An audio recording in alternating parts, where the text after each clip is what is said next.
I'm Ariana Grande. Hi, I'm Cynthia Erivo, And you're listening to the Broadway Podcast Network. Visit bpn.fm to discover more.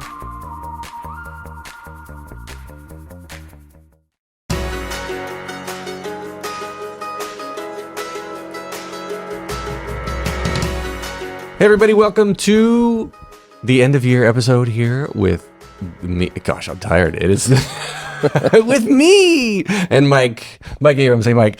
I went out to somebody's 40th birthday party last night, so I'm a little bit not hungover, just a little bit energy depleted and hoarse. I did my party Friday night, so this would have been me yesterday, which is why I'm here today with a little bit better of an energy gain from sleeping last night. We went out to Three's Brewing. Yeah, Brooklyn. Yeah, shout out to a couple blocks down the street great here. Beer.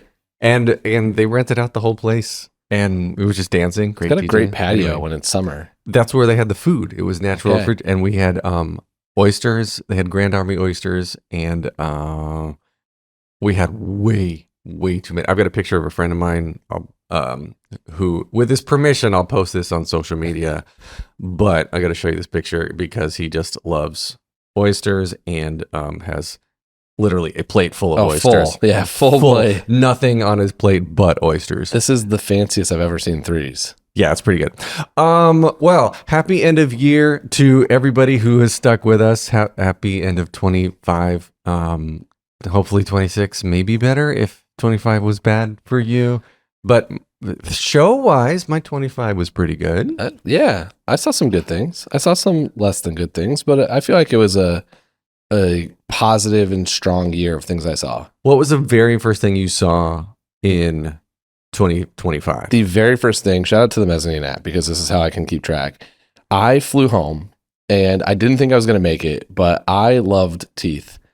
And I saw it multiple times, and their closing performance was on January 5th. And I'm pretty sure I landed and dropped my bags at home and went straight to the theater for their final performance. Oh, so, okay. You dropped your bags at home. Yeah. I definitely made it home in time to drop my stuff off. But then I went straight to the theater, and I'm pretty sure that was a Sunday, matinee final performance, and I had just made it. First thing I saw was Gypsy at the Majestic. Very different experience than Teeth. Very different show. Very different show. I do love Teeth. I love Teeth. I love Anna Jacobs. Anything she does, I think is great. Very.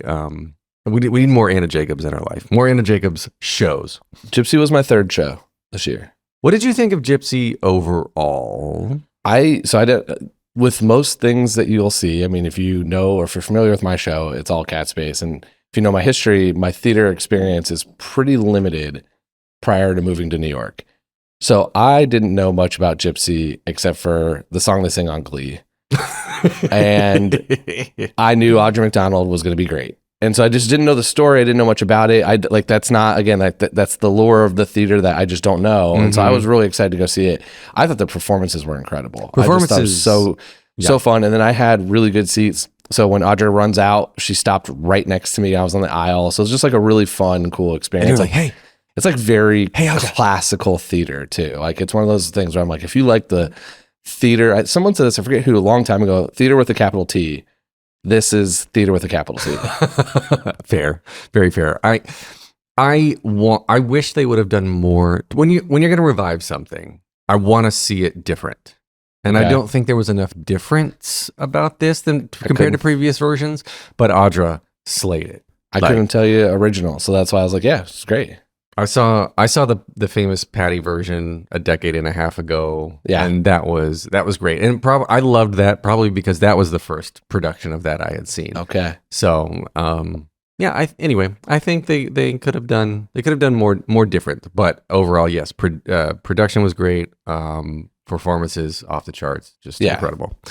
Then that same week I saw Mind Play off Broadway.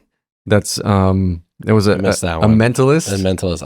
I struggle with Mentalists. It was pretty good. Yeah. All of that stuff. Okay. All of that stuff. I love it. I just love being different, right? I love it when stuff is different, and to bring like the string of Mentalists and that have been coming to Broadway and off Broadway. I think it's fun, and it has a place in a limited run. Yeah. Yeah. Then English I saw that weekend. Yeah. English, one of the best plays I've ever seen. I heard amazing things, didn't get to see it. I was a little bummed, but I did get to see instead. I had the choice between the two, and I could only see one, and they were both closing around the same times. And I was told English or Eureka Day. And I went to Eureka Day mostly because I was given tickets. And that has probably the best 15 minutes of theater I've seen with if you saw Eureka Day, the Zoom meeting. The Zoom meeting. And so I was very happy, but I heard English was amazing too. So I was kind of bummed I had to choose between the two at the time. Yeah. If you get to see any touring production or anything of English, like go do it. It's a very, very good show. The following day, I was part of a talk back for Eureka Day. So I must have already seen it at the end of December. Yeah, I'd already seen it. Okay. But I did see it again in January, the day after English. Eureka Day, again, one of those things where it's kind of like uncomfortably holds the mirror up. Yeah, it's a little topical now. To people, yeah, I mean, still, unfortunately. Roll through your stuff, and I'll see what I've got. I mean, my order was Teeth, Oh Mary, Gypsy. Then I saw Drag, A Wonderful World, Eureka Day, Jonathan Larson Project. Someone Must Have Been Visiting Me because I went to Anne Juliet. Redwood, John Proctor's Villain, and then this is, I know, when my family was visiting because we went to Death Becomes Her, Sunset, Glengarry Glen Ross, Operation Mincemeat, Baby Happy Ending, Smash, Oh Mary, all in a week. Like a week. Really? Yeah. Like my mom came to visit. My mom and dad came to Mm-hmm. visit, and my mom is a music teacher, and she's like, if I'm going to be here, I'm going to go. I'm like, you should just go as many times as you can. She actually did one more when I was at work, like the Wednesday matinees. But yeah, we did, I think 9 shows in 8 days or something like that. So I think I saw all of those that you saw except for Glengarry. I never saw Glengarry. Okay. Yeah. Yeah, I didn't make it to that one. How was that? Was that okay? It was great. It was opening. So it was opening night, went to the party and everything. So it was really fun to kind of experience that. Again, just seeing that level of talent live is really cool. Like those guys are so good. Yeah, anything. Well, there's a couple repeats here. Yeah, so I saw Harry Potter again early January. I saw it for the first time this year in the summer. What did you think of that? Like it as an adaptation? Well, it's not an adaptation. It's a continuation. It's aesthetically one of the coolest things you get to experience. I didn't like the book to begin with, so I was kind of like not sure how I was going to feel about the musical. Oh, the books, like the book. No, like not Harry Potter the series. I like the books. Oh, okay. But the book that this was based on was that, right. That new one. And I didn't love that. And so I was kind of like, I don't know, but I thought it was really well done. It's really long. So that's the only thing is like, buckle up. Oh, because it's a very long sitting. The production, yeah, you're right. The production I saw of it was the under 3-hour version they had just started doing. I think that's what I saw too, but that's still too long. There's a lot of story, a lot of magic. I know there's a lot happening in that show. You gotta imagine. When I saw Othello, which was last year, right? Yeah, because I was going to come with you, but that was the run when my mom was in town. Oh, right, I was so mad I couldn't come with you. So that I didn't get to see it. So Othello, that was great. So wasn't it like 3:30 though? It was something. Well, I'll find it in my calendar. But so Othello and Harry Potter, because they have such thick accents and they're talking at totally normal speed, of course, that it takes me about 10 minutes to adjust the frequency of my brain to understand, to start to filter in everything that's coming in. So for Othello, I completely didn't understand literally any of the first act because I was like, okay, what are they saying? Oh, okay, that's how they say that. That's how they say that. And then all of a sudden I was like, okay, now I understand them. As someone who didn't study Shakespeare or read a lot of Shakespeare, like that's not my expertise. It always takes me a minute for any of the shows to kind of get into it. And the biggest one I saw this year was 12th Night at the Shakespeare in the Park. And the only reason I was good is about 5 minutes before the show started, my friend looked at me and goes, "Do you know the story?" And I'm like, "Not at all." And he goes, "Have you seen She's the Man, the Amanda Bynes movie?" I'm like, "Yeah." He goes, "That's the story." I'm like, "Oh." And it made it so much easier to follow by knowing that movie.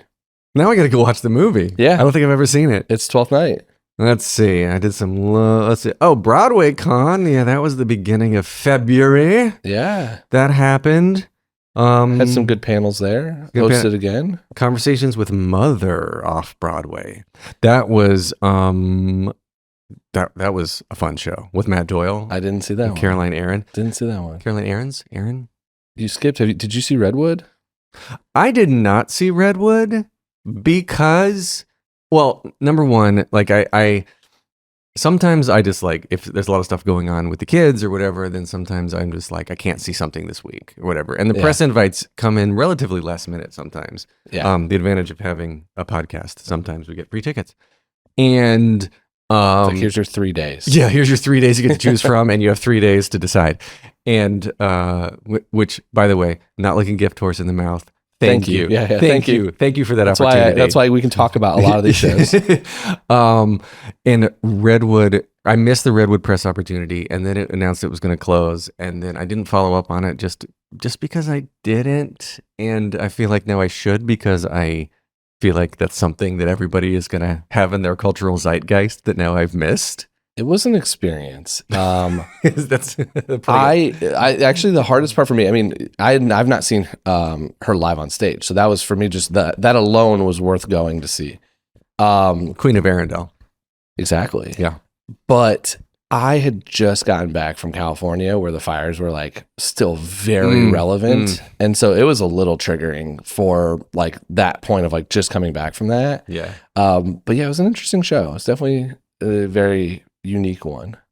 Yeah. Well, I mean, she sang Upside Down from what I heard. So I heard she was in a tree impressive. for a lot of the show. Upside Down in a tree.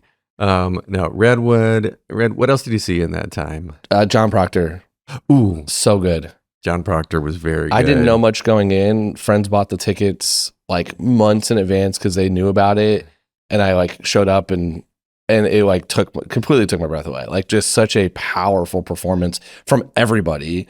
Like the whole ensemble, like everybody in that cast, such deserving Broadway, like Tony nominations. But that was one that like stuck with me. And then because of that, I interviewed Molly Griggs, the teacher. Yeah. Because of that pre-show playlist and the songs in the show, half that stuff ended up on my Spotify year-end wrap. So they like, that was March, and they influenced my year worth of music listening. Let's see. Oh, early February. Shout out again to Anna K. Jacobs from Teeth. I saw her at New 54 Below. She had a little concert where she was singing some of her music from the next musical she's working on. Great music. So everybody follow Anna K. Jacobs because she's awesome. I think the next batch I watched were ones that were polarizing in the sense of like loved, like mostly universally loved, or things that ended pretty quickly, but Dead Outlaw, Real Women Have Curves, Floyd Collins, and Boop. Some of those we were together. Yeah. And they were, again, like some of those were shows that were incredible that ended really fast, and some of them were ones that had like the most cult followings.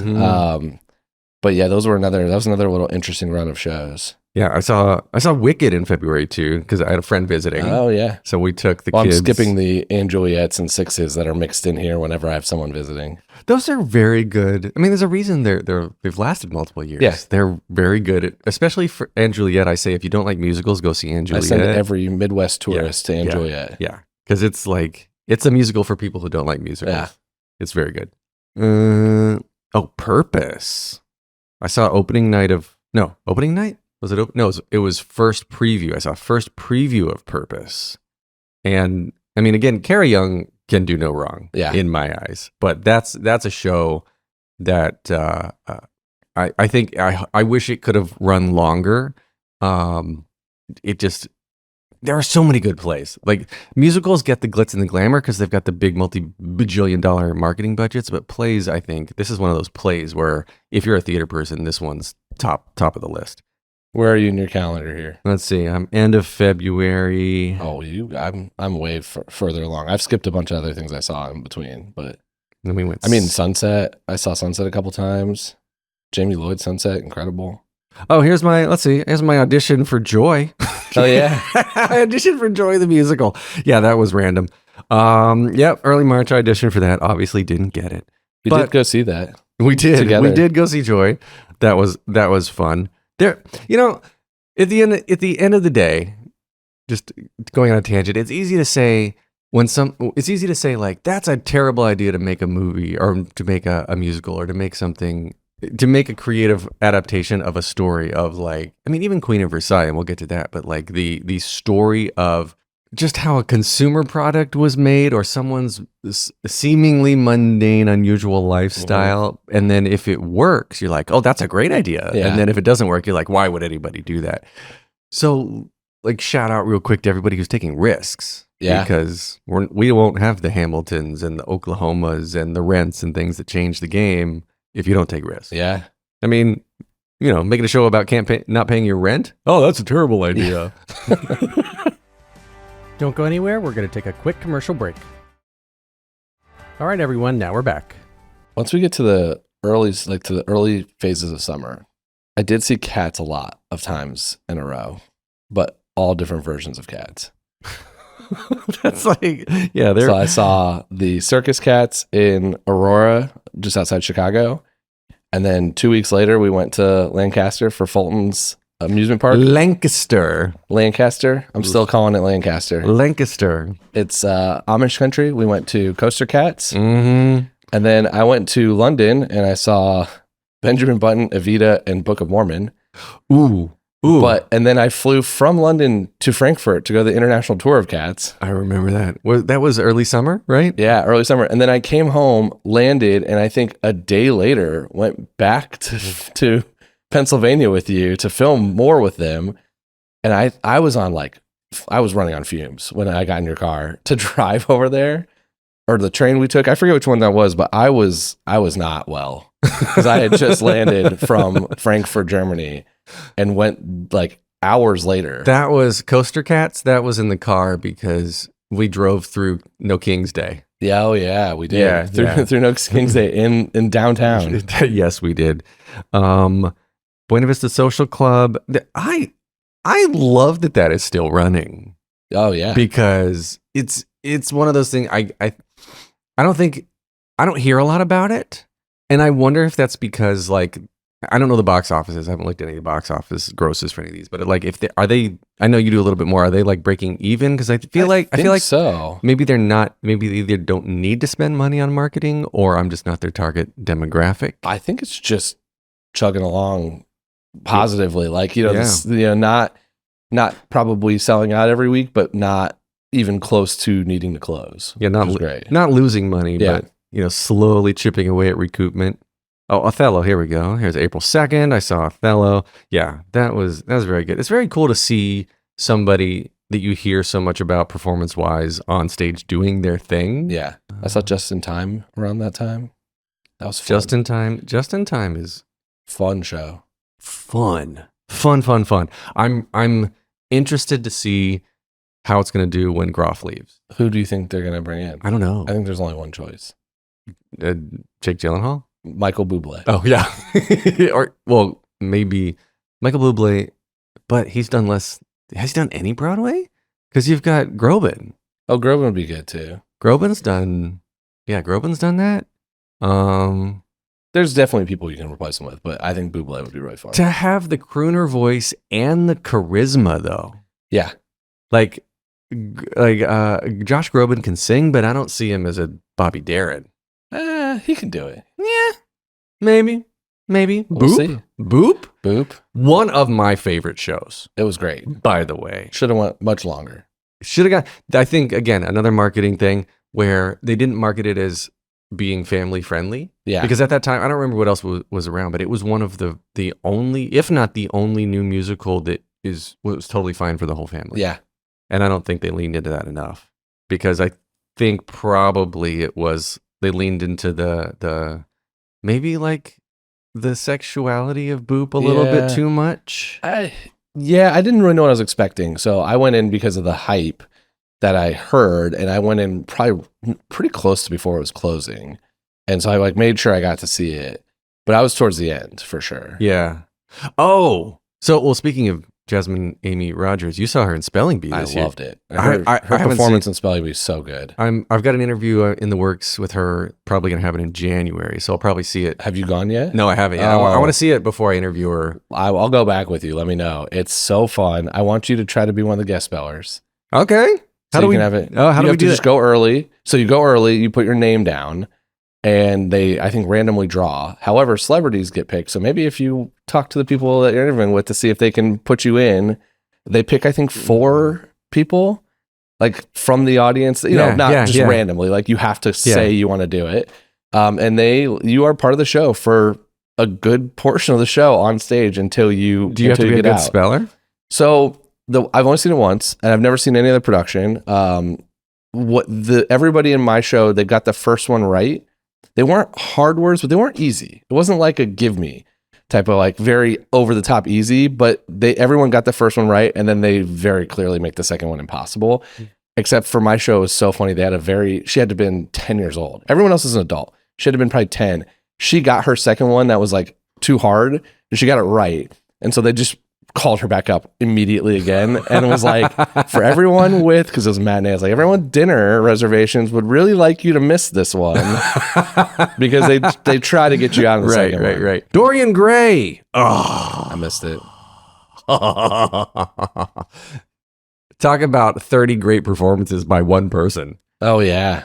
I heard the screen, like all the stuff in the background for that show was what made it really cool. Aside from the fact that Sarah Snook was able to, like, at the drop of a hat, switch between characters physically and verbally.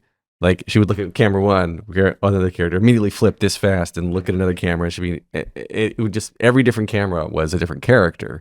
And then the tricks they did at the end, layering her on with herself, were just incredible. Yeah. She was acting against herself in real time. Yeah. I heard, again, that was one that was just like expensive and hard to get tickets to, and I just didn't pull the trigger fast enough. Yep. Yeah. Well, that's like, that's my Glengarry Glen Ross miss. Smash. I saw Smash. I went to Smash opening night and then saw Boop on the same day. Yes, Smash. Wow. So the hot take I have for Smash is I think it just should have been Bombshell the musical. Oh, interesting. Like, but then the argument on that is like, there's no conflict otherwise. But I think, you could have written in something. Yeah. Amazing performances again. Very well done show. Probably too big of a budget. I think it was hard to sustain that. I did see, this was when my mom was visiting. We went to O'Mary and Smash back to back, like 5:38 kind of combo. So that's a very hard pivot to go from O'Mary's like over the top humor to Smash's like very big, Broadway theatery show. But I was impressed. It's another one that I was like, too talented of a cast and of a show to not have lasted longer. I did kind of love that they took a shot at the influencers, the theater influencers, in the middle of the show. That was a kind of a bold move, though, considering that they invited a lot of them, I know, to like come help promote the show, but then they like took a hard shot at them. Well, you gotta have a sense of humor. Yeah. Another great off-Broadway thing I saw. I was trying to see more off-Broadway shows this year. Ceremonies in Dark Old Men with Norm Lewis. Like to see somebody who is at the top of their game of performing like that close in a small space, in it just so unbelievably good. Oh, Stranger Things. I just saw it recently for the first time. I've seen a lot more plays. Yeah. Than I normally do. Yeah, Stranger Things. So are you a Stranger Things fan in general? I am.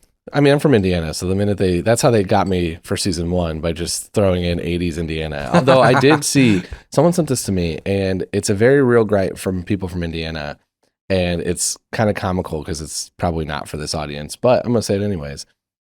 If you're in the 80s in Indiana, there's not a single chance that Larry Bird would not be referenced at some point in the show. And there's not just been a call to it. Like, there's somebody in the background just at one point needs to be like, man, did you see Larry Bird play last night? Because that would be Indiana in the 80s. 1,000% of the conversations would have Larry Bird in it. Where did the Duffers grow up?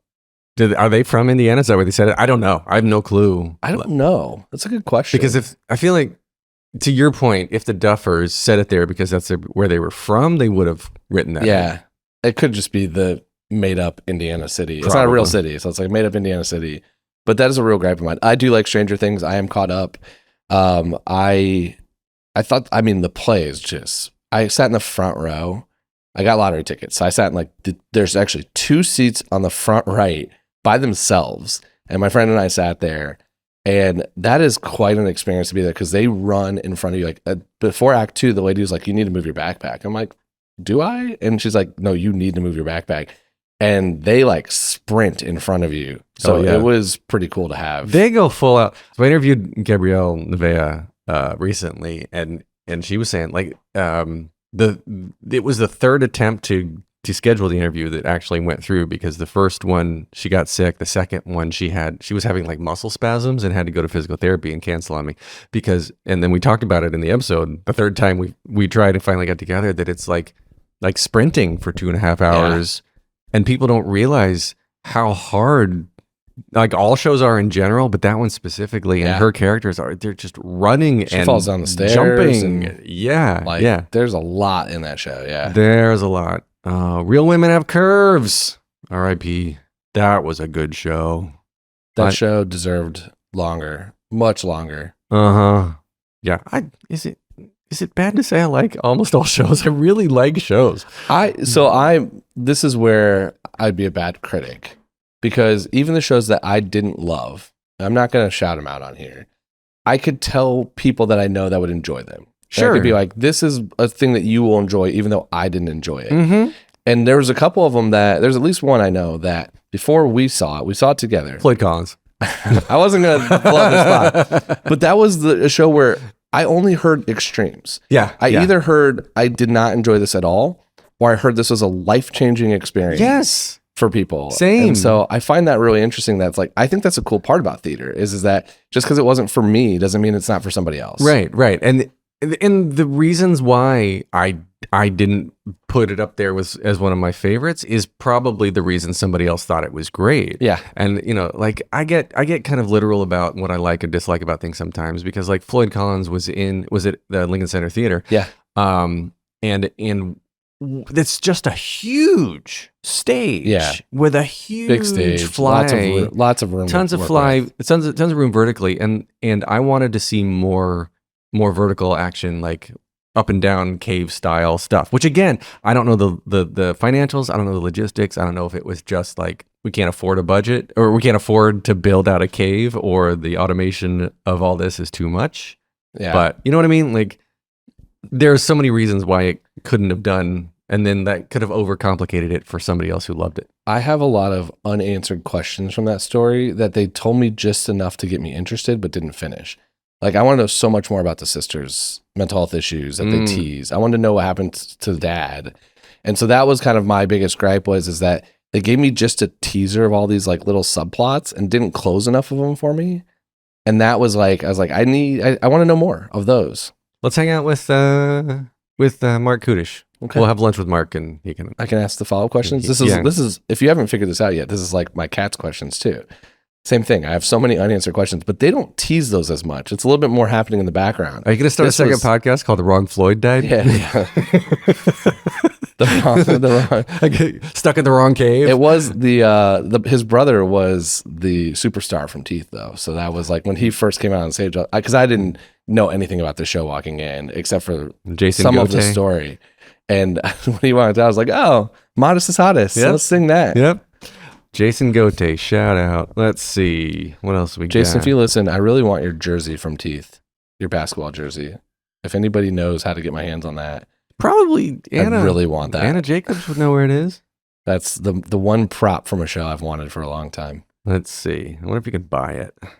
Like if they're selling any of that stuff. I doubt that was a hot ticket item that they're going to mass produce for people. No, not mass produce. I mean, like, what do you do with the set pieces when they're done? Broadway, flea market, usually. I looked this year. Was not there. Not there. I asked. I ended up with a Cat's Winter Garden keyboard instead. Right. All right. And then you got trolled on Instagram for it. You remember that? Who was it? You posted a picture of you with the keyboard. And someone was like, why would you get that? That's ridiculous. Yeah, why would you buy that? Yeah, remember? Oh, yeah. I mean, a lot of people wondered that because I don't play the piano and I don't have room in my apartment for it. So, but it's if anybody knows you in the podcast, they would know. But the fact, stop trolling people online. Come on. Let me live my life. It was my money. All right. Well, send me the link to that post. We'll add it to the show notes for this. Because everyone else needs to come to your defense. Me rolling a massive keyboard in case. It's a down the street, production size. And then keyboard. Ubering it home. Yeah, it's a legitimate keyboard. I looked it up. It's from it was made in 1987. They only made it for 1 year, so it's definitely in the Winter Garden, legitimately during the production.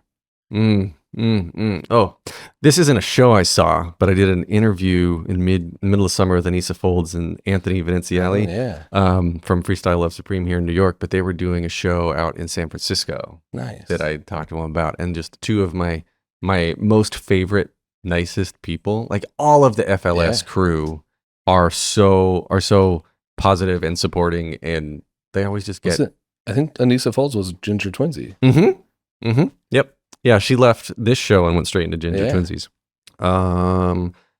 Call Me Izzy, Jean Smart. Did you see that? Oh, no, I didn't. Because was supposed to go and she got hurt. Oh, you were that time. Yeah. So did she have an understudy? She did, but only about 20% of the people showed up to see the understudy. Yeah, the financials of that show did not work when she got hurt. Right. Oh, My Son's a Queer. That was good. I missed that. I heard great things, but it's supposed to come back, right? I don't know, but Rob Madge is just a great person. Yeah. Like, yeah, Rob putting that together. That show was really, really good. I liked that a lot. It was a limited run. It was only like 4 performances. Yeah, because I think it was supposed to go longer, and then this was like a not test run, but like run it, and then it was going to have a much longer stint. Because he was in Cabaret, right? In London at the time. So I think that was just like a little popover to do that. Yeah, or he had just finished it. Okay. He had just finished it because that's when we had chatted about it. Here's our Fulton Cats, our coaster cats. This is when we actually rode the roller coaster. June 14th. Yep, that was great. Oh, and the 15th was Father's Day. Happy Father's Day. Oh no, June 14th is when we just went. We toured. The 11th is where we rode the roller coaster. Right. Joy.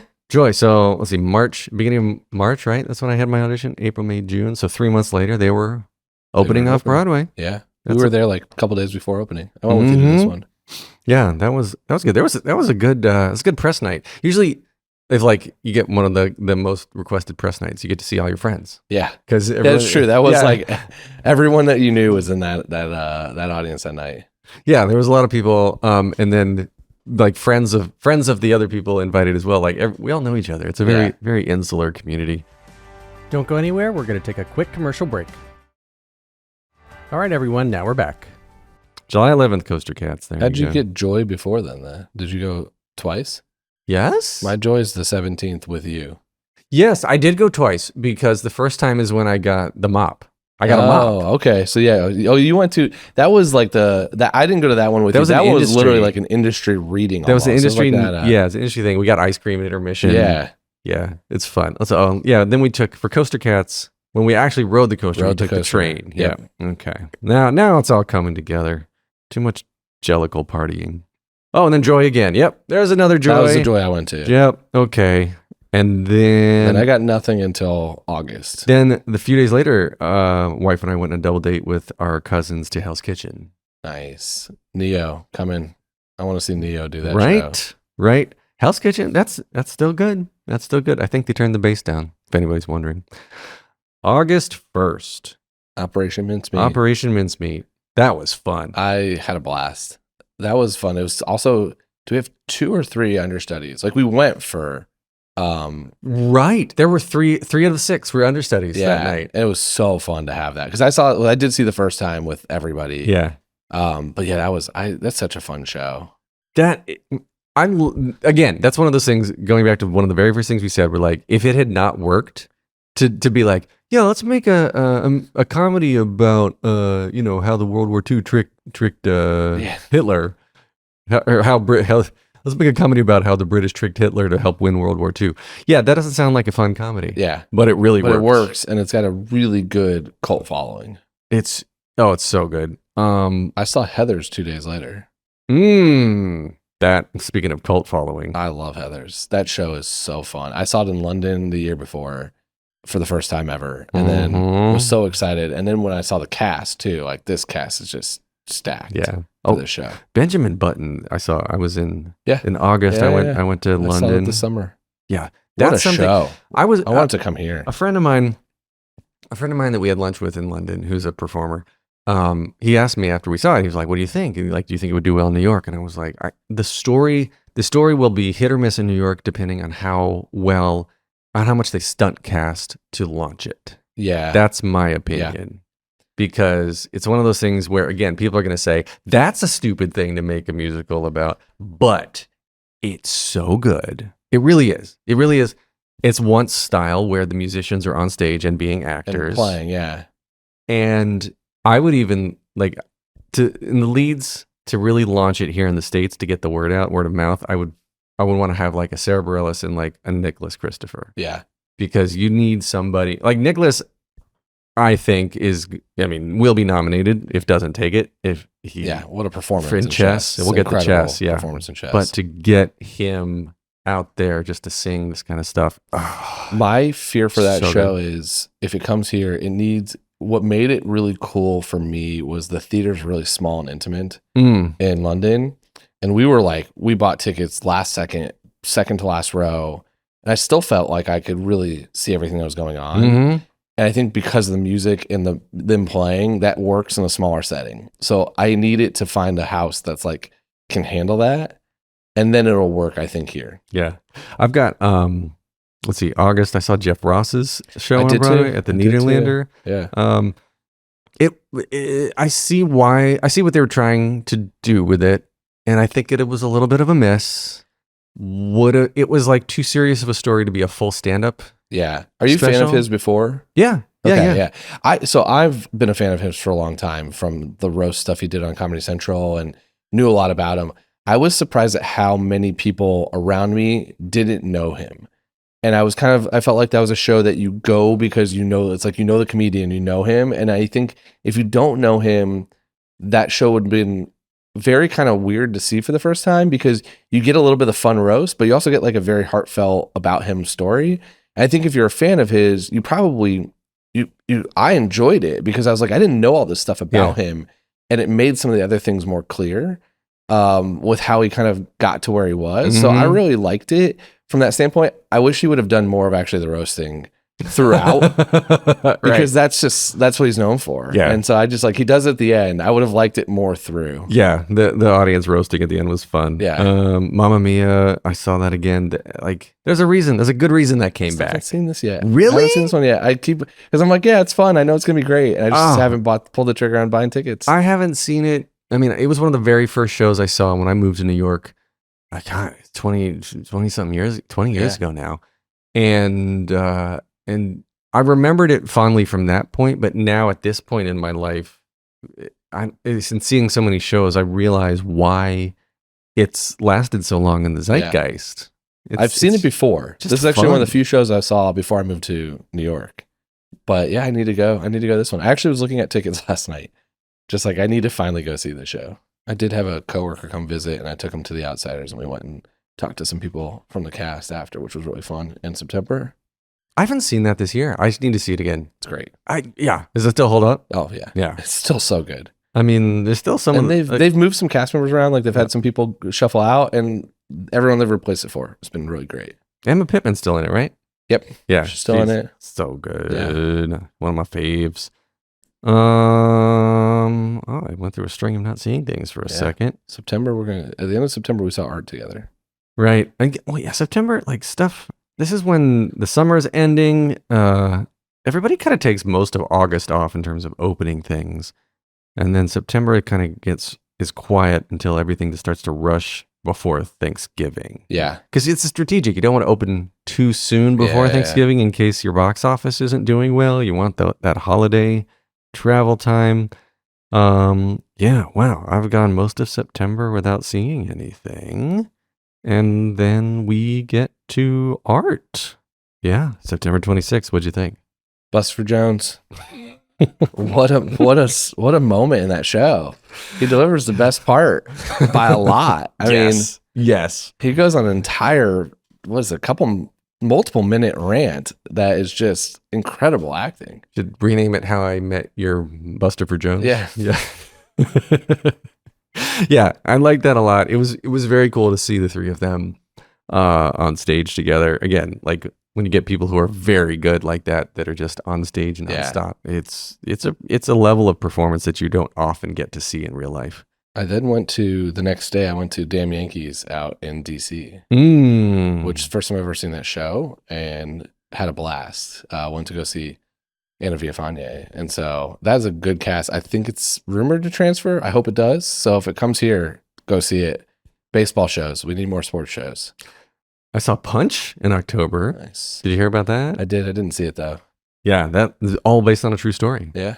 Yeah. Did you know anything about it? No. So there's it was a kid who went up to a bar and he got drunk, and then someone else picked a fight with him and he punched him and ended up killing him. Oh wow. And like just caused brain damage or something when he fell. He knocked him unconscious when hit his head when he fell. And then now the guy who did the punch and the parents of the guy who got killed are like best friends and going around doing all this awareness about all this stuff. Huh. Yeah, it was really powerful. Really powerful stuff. Yeah. So if you have a chance to see that touring or regionally, please do. We're getting to my masquerade. Masquerade. I know we're going to that soon as well. We are going to that soon. That is so unique, and I'm excited for you to see it next week. Who did you see it with? Who was your Telly Leung? Yes. Yeah. Was your Phantom? Phantom. And her name was, I think, Kelly. I have this. It's because it's in your email to me. Kapowski. It's not Kapowski. That would have been fun though. Not Kelly I'm a Kapowski. big Kelly Kapowski fan. I have a Kelly Kapowski t-shirt. Halle Ferrier. Very good, Christine. And then when we're seeing Nick Walker and Kaylee Ann Voorhees. Voorhees? I don't know. I know Nick Walker. So yeah, when we're going to see it, we're seeing Nick and Kaylee Ann Voorhees. Nick Walker. Yes, I'm excited for that. Again, Nick's one of those people too that everything he does just becomes that. And to see him do Phantom, because to me in my mind, Nick Walker is like kind of new school. I first know him from Hamilton because he was Burr for a long time, and then and he's got a podcast on the network as well. So I know him kind of newer in my life, but to have him slot into this old school role, I'm really excited to see him do this. Spamalot, right? Mm-hmm. That was fun performance for him. Yeah, dude's got range. That's for sure. Yeah. And then saw Romy and Michelle. Romy and Michelle. I think if you like the movie, yes, you are going to have the time of your life at that show. But that is a niche movie to begin with. Like that is a cult classic, but a smaller following. Like that's not like Back to the Future. And so when I saw that this was coming, I was like, as someone who did like that movie, my sister and cousins were obsessed with it. I was like, I'm going to enjoy this show because it's going to be fun. I couldn't believe how well they nailed both of the voices and they did the whole dance at the end. Like they really did the movie justice, but half the people around me had never seen the movie. And it was also, I think what did it a huge disservice was the size of the house in the location of the house. Because there's no foot traffic out as far west as it is. Yeah. And the people who were there, like for the half full audiences that were there every night, they loved it. Yeah. They were obsessed. And it was just too big of a house for a show like that. I had two people dressed up as Romy and Michelle in front of me. Oh, really? Yeah. So it's like everyone around us had a great time. But there were a lot of people that did not know what they were seeing walking in. I think they got rush tickets or something. And that's a strange movie to begin with. Like the source material is unique. Yeah. Yeah. It is very unique. It's very different. And then a few days later after Romeo and Michelle, I saw Liberation, which was so good. So good. I saw that later, but I did see, I didn't know a lot going in. I knew kind of like loosely what it was about, but I didn't know the story. I didn't realize that they were going to lock my phone away, which by the way, I do have a gripe with this. If you're going to lock a phone away, don't put a step and repeat for photos inside next to the merch tent, because I was with a friend and we were like, oh, we'll take a photo real quick and like commemorate being there. And then we were like, I guess we can't because our phones are locked away. And I just saw on their social media Meryl Streep and a bunch of other famous people in front of that step and repeat with a nice photo. And I was like, I would have loved to have had that same photo, but I couldn't. And because Meryl Streep wasn't there that night. Yeah. That's why you can't have that photo. But that show is so good. I mean, it was so much fun. And then they always hooked me. It's like, oh, there's basketball hoop on the floor. I'm like, I like this little basketball at intermission. I'm in. Yeah. Can win me over. Did you see Bo? No. Bo was right before Thanksgiving for me. And so really cool and great. Like great story, well told. They really work the whole bar downtown. Like they would work around you. I was really impressed. Matt Roden's got a podcast on there. He was one of our OG podcasters. Yeah, he's blowing up on TikTok. Yeah, Matt Roden's doing great. I know the lead producer of Bo. So he keeps trying to get me to come in. So maybe this week I'll come in. This week I've also got dress rehearsal of Kidman Carol. Okay. So, because again, Marlon Mandel can do no wrong in my eyes, know what I'm saying? Yeah, Baker's Wife I saw, which I thought was great. I love Scott Bakula on stage. Okay, I didn't see that one. Really do. He has a background in musical theater before he got Quantum Leap. Wow. So I interviewed him last year for The Connector, and so I learned more about him. And then to see him on stage with Ariana DeBose, and then Kevin DeLagula and Nathan Lee Graham and a couple others, like just the cast was amazing. Yeah, and it was a really, really well done performance. I like The Baker's Wife a lot. Where are we time wise? November 6th was Baker's Wife. November 1st, I went to Broadway Theater of Pittman to see their production of Cats. Which was really fun. And then November 2nd, I saw Bat Boy at New York City Center. And I love camp, if you couldn't tell from Teeth being the first show I saw. And that was, I hope that transfers. That was so fun. I loved everything about Bat Boy. I almost went back because it's just camp at its finest. I went, speaking of Kidman Carol Marla, I went with Marla to see Oedipus opening night. That's a good show. I almost went today. I was really close to going today. It is on my list to make sure I see it in January because I know the story. Of course. No, that's not a given. I've found out. I've talked to multiple people that have walked out to not know the story. Like the origin of the term Oedipus complex? Exactly. Okay. Yes. Yeah. That might be a bigger take on our society than the fact. But yeah, I've heard it's just so incredibly well done, even if you know what's happening, like the build up to it. Yeah. So I can't wait to see it. Yeah. I mean, obviously, I went in, I read the book in high school, and just knowing what happens, knowing the story, I still didn't know how they were going to present it until the very end. I was like, this. Yeah. It's on my list. Good performances all around. Oedipus, great. I did see Rob Blake in the Muppets after Bat Boy. How'd you like it? I needed more Muppets. More Muppets. There wasn't enough Muppets. Not enough Muppets. I went, the magic is still cool. Like the magic's cool. It's too Vegas magic. Like it's not mentalist. I mean, it's a couple of the tricks I was like, I have no idea. A couple I'm like, I think I kind of know, especially some of the angles. Depending where you sat, it was a little bit interesting, but I just needed more Muppets. I went for more for the Muppets than for the magic, and I wanted more. But it's fun. It was another one that they should have marketed as very family friendly and unique, and there was a lot of kids around, but like I think that would have been like, I think he could have played into that a little bit more. Let's see, Queen of Versailles I saw before Thanksgiving. Oh yeah, no. So I went after Muppets. I went to Gwyneth Goes Skiing at Soho Playhouse, which is with Linus Karp, who did a Cats thing. So I had him on my show, and this show is so funny. I think he's gonna bring it back. He also has a Diana parody that's coming to Soho Playhouse in January. Anything he does is hilarious. He's just so funny, and so this is about the trial of Gwyneth Paltrow and the skiing accident, and it is about hilarious, obscure things just to make a show so about. Funny. And I brought a friend, and it was just like a really fun go out, have a drink before, go to it. And then I saw Spelling Bee. And then I went to Liberation. I went to Spelling Bee, Liberation same day. I wish I would have flipped them because that would have been a better powerful matinee and then fun evening instead of really fun matinee and then I need a drink after evening. And then I went the next day because you texted me to go to Queen of Versailles, and I was like, I think I need to go with you to this. So I said yes, even though I was not planning on going to a show that day. Well, we saw it. I really liked the song about the Timeshare King. Timeshare King. I did enjoy the Timeshare King. I loved the performances. That show didn't know, to me, I don't think the show knew what it wanted to be about. It was about too many things. It had really cool costumes. It did. I interviewed Kristen Cowan. Yeah. Very cool costumes. great performances. Another one where it's like there were some ensemble characters that got to do some songs. I was like, wow, this is like really showing range.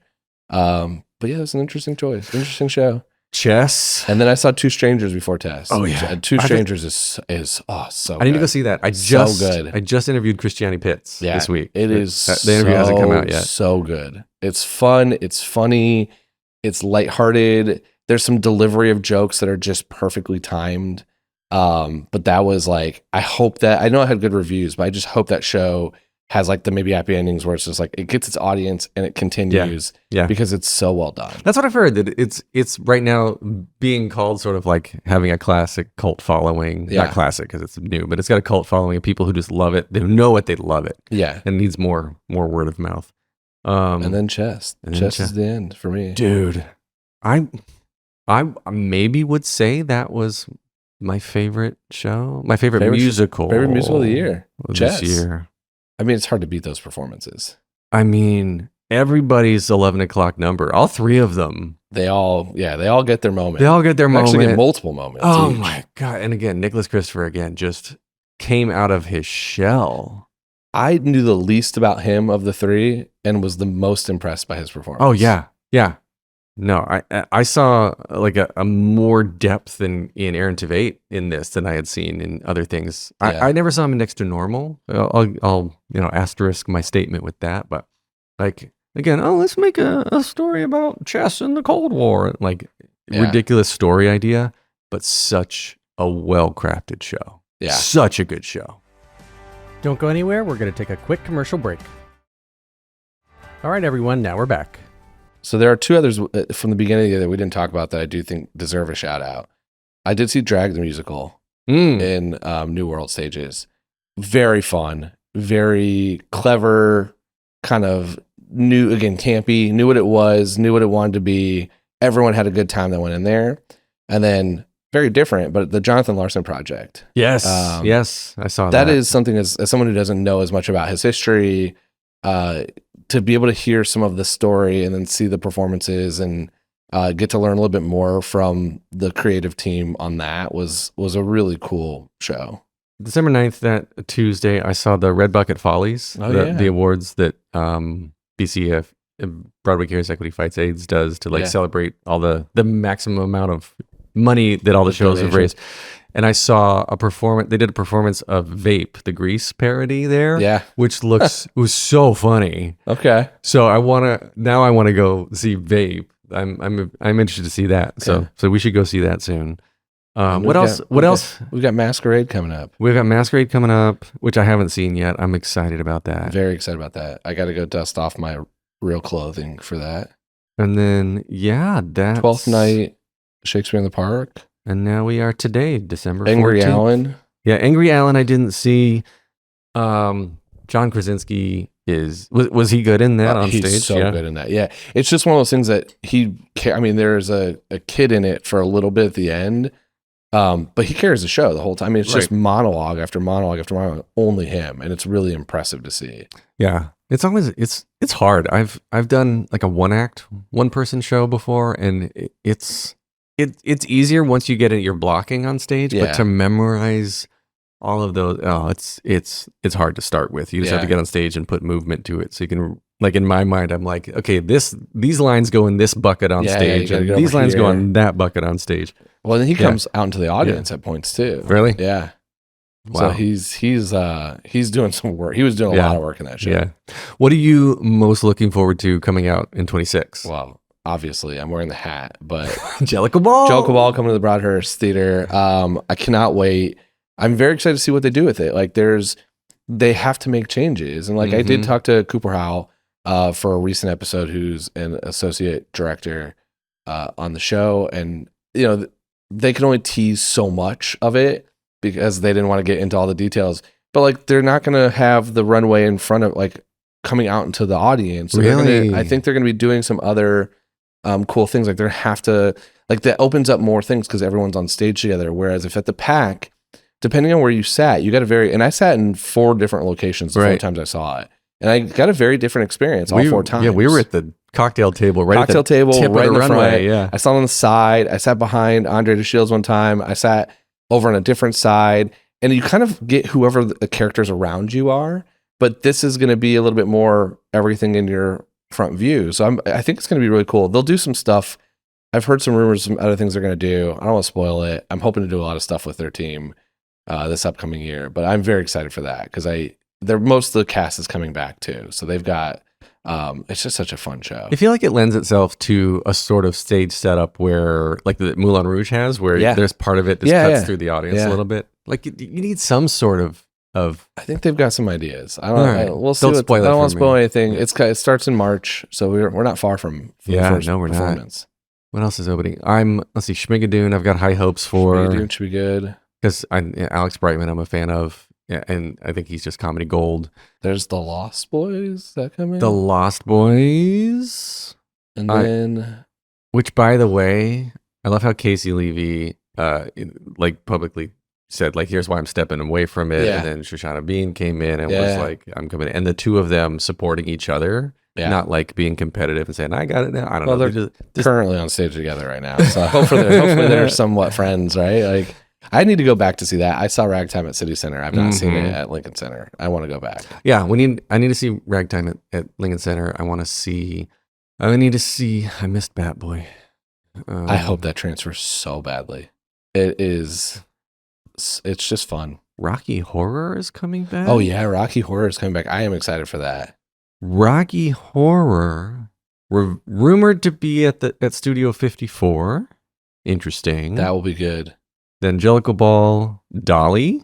Dolly, I've not heard as much about since they did their marketing ploy to find the next Dolly, but I've not heard anything since. Everything Brilliant, Every Brilliant Thing. Play Daniel Radcliffe. Daniel Radcliffe. That starts in February, right? Go see that.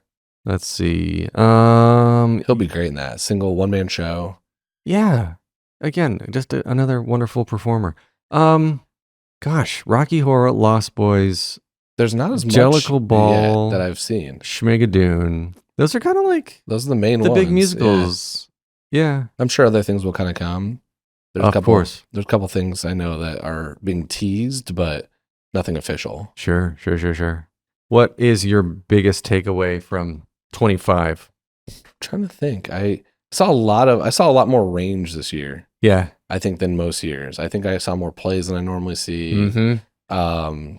But yeah, I think there were some great performances, and I hope I hope the lessons learned of some of the things that I thought should have lasted longer because of some maybe things outside of audience control and definitely outside of like performers control.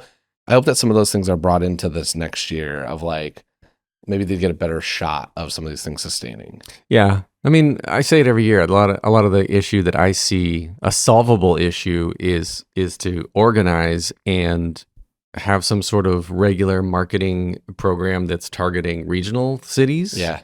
So like get the people in Cleveland and Seattle and Chicago and LA and the people, even major cities in other countries that have a lot of tourists that come to see Broadway.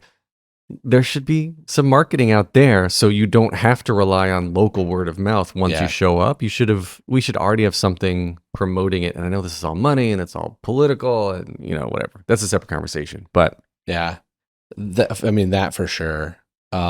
I still pushing, and I know that there's at least someone starting to do it, but I would like more streaming.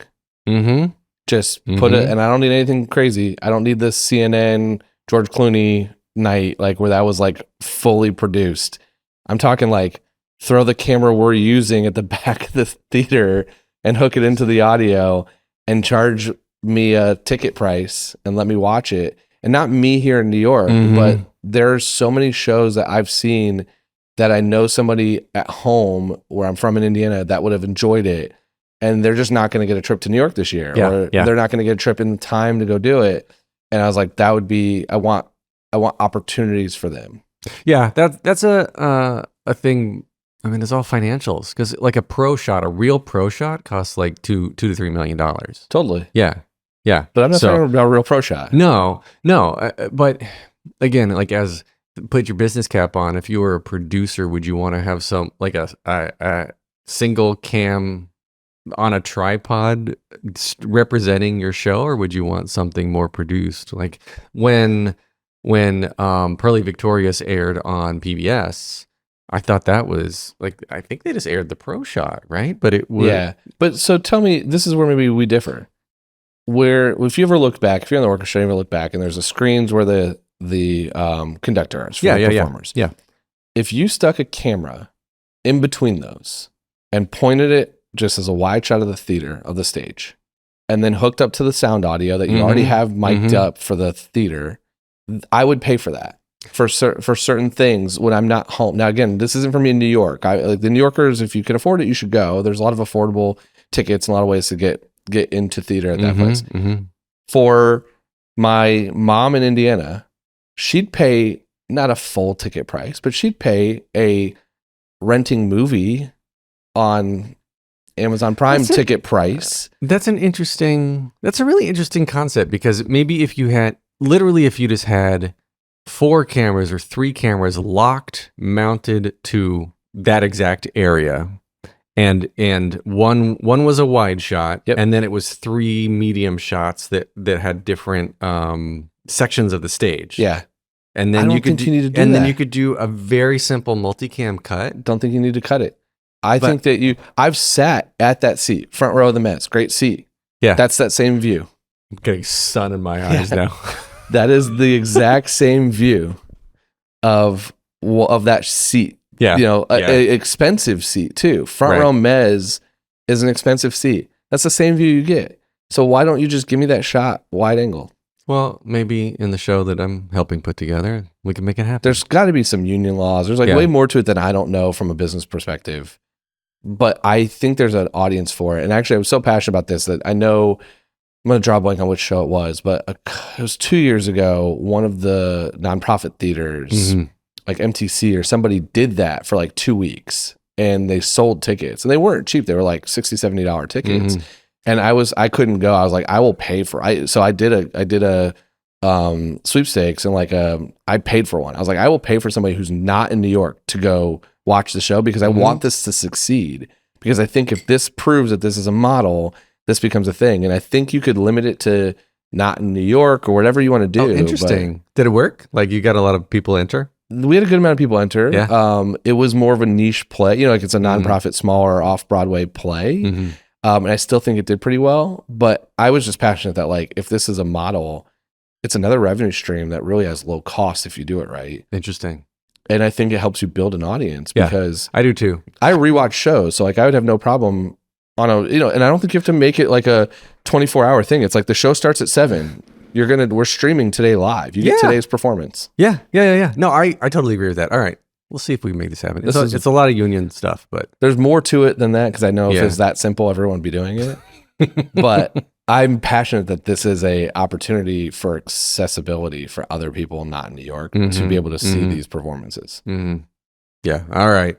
Well, let's make it happen. That's my push. Let's make it happen. That's my 2025 push. Happy 2026 New Year's. Happy New Year. Yeah. Happy New Year. You say Happy New Year's, happy 26, right? You say happy to the... Have a goodbye 2025. Goodbye 25. And kick it away. A great 2026. I like 26 because it's an even number. I'm more fond of even number years. Better even for whatever reason. Yeah. Okay. Like, do you do resolutions? No. I don't either. No, I don't do resolutions just because, I don't know. It feels like it's a way to let yourself down, whereas every day you should just try to be a better person anyway. My thing is that why wait till January 1st to fix a problem if you feel you need to fix a problem? So it's like, if you're making a resolution to better yourself or to do something, like, you could start now. Right. Like, I don't need to wait 2 more weeks till the end of the year. So I don't usually do them. Fair. I have built some habits over the years that I've like, all right, I'll start this on January 1st a little bit better. Yeah. Well, the sun's in my eyes, so I got to cut this. The sun has moved. Yeah. It's sitting in my kitchen. The sun goes here. down at 4:30 in New York. Well, where can we connect with you and listen to the Wrong Cat Died podcast? The Wrong Cat Died podcast. So if you want to hear anything about cats and cats adjacent, because there's some other fun conversations that are cats adjacent that happen on the show. At The Wrong Cat Died on every social media platform. The Wrong Cat Died on every podcasting platform. And follow, send people my way. If you got fun cats people you want to hear from, I'm always looking for a new guest. There's a couple that I've messaged you about that we're trying to get on. I love that you have successfully begun changing the whole canon of cats. Yeah. A question that nobody asked is now asked by a lot of people, and I'm 1,000% convinced that that's only because of me. What question? Does Isabella the right choice? Yes. I don't think anybody ever thought about it, and now I know that people debate it. And I think that's because 6 years ago we started this, and here we are. I just jokingly said you should do it, and you started it. So you made a joke. I said I would do 10 episodes, miniseries, and we're episode 230 something. And that's how the cookie crumbles. Yeah. And that's how water crunches. One joke goes way too far. But I wouldn't be sitting here right now with you if it wasn't for that. Fair. Having seen all these shows this year if it wasn't for that. So it's done some good. I have no plans in changing or stopping the theater podcast. Yeah. It's fun. And while it's still fun, I'll keep continuing to do it. That's what I've always said. Their conversations are really interesting. And as long as they're interesting and people listen, it's fun. So if you have ideas, send them my way. I'm always open to listening what people want to hear about. Well, as long as it's cats related. Well, Happy New Year to everyone watching and listening. Yeah. Happy New Year. Happy Hanukkah. Happy Merry Christmas. Yeah, whatever you celebrate. Enjoy.